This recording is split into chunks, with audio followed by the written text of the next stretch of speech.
பிறக்கிற போதிலே இருந்து நமக்கும் பெருமானாருக்குமான பந்தம் அங்க வரை மட்டுமல்ல, மறுமையில எழுப்பப்படுகிற போது.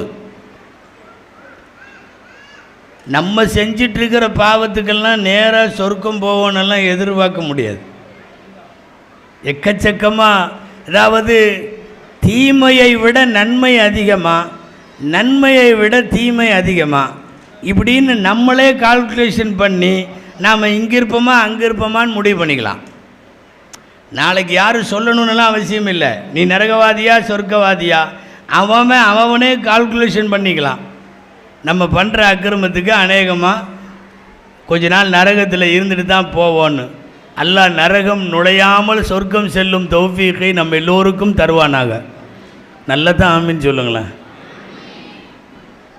இப்போது ரசூலுல்லாஹி ஸல்லல்லாஹு அலைஹி வஸல்லம் அவர்களுடைய ஷஃபாஅத் என்கிற சிபாரிசை வைத்துத்தான் இந்த உம்மத்தில் பெரும்பாலான பேர் நாம் சொர்க்கத்துக்கு போவோம்.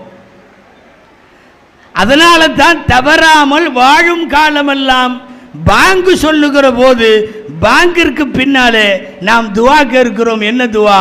வர்ஸுக்னா ஷஃபாஅத்தஹு யௌமல் கியாமா இன்னக லா துக்லிஃபுல் மீஆத். யா அல்லாஹ், எங்களுக்கு ரசூலுல்லாஹ்வுடைய ஷஃபாஅத்தை கொடு என்று கேட்கிறோம். உண்மையாகவே பெருமானார் ஸல்லல்லாஹு அலைஹி வஸல்லமுடைய கரம் பிடித்துத்தான் நாமெல்லாம் போகணும். ரசூலுல்லாஹ் சிபாரிசு செய்வார்களா இல்லையா?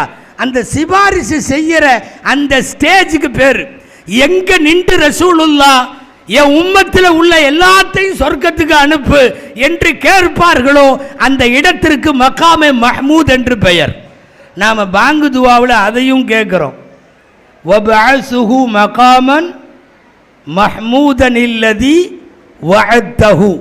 யா அல்லாஹ், நீ வாக்களித்த மகாமே மஹ்மூத் என்கிற இடத்தில் எங்கள் பெருமானாரை நீ எழுப்பு. அவங்க அங்கே வந்து நின்று சிபாரிசு செய்வாங்க. செய்யட்டும், நாங்கள் எல்லாம் சொர்க்கத்திற்கு செல்லுவோம். நபிகள் ஸல்லல்லாஹு அலைஹி வஸல்லம் தான் நான் சொல்லிட்டு வந்தது. பிறந்த போது கேள்விப்பட்ட முஹம்மதுர் ரசூலுல்லாஹ் சொர்க்கத்தில் கொண்டு போய் நம்மளை உள்ள தள்ளுற வரையும் நம்மோடு பயணிப்பது முஹம்மதுர் ரசூலுல்லாஹ் ஸல்லல்லாஹு அலைஹி வஸல்லம்.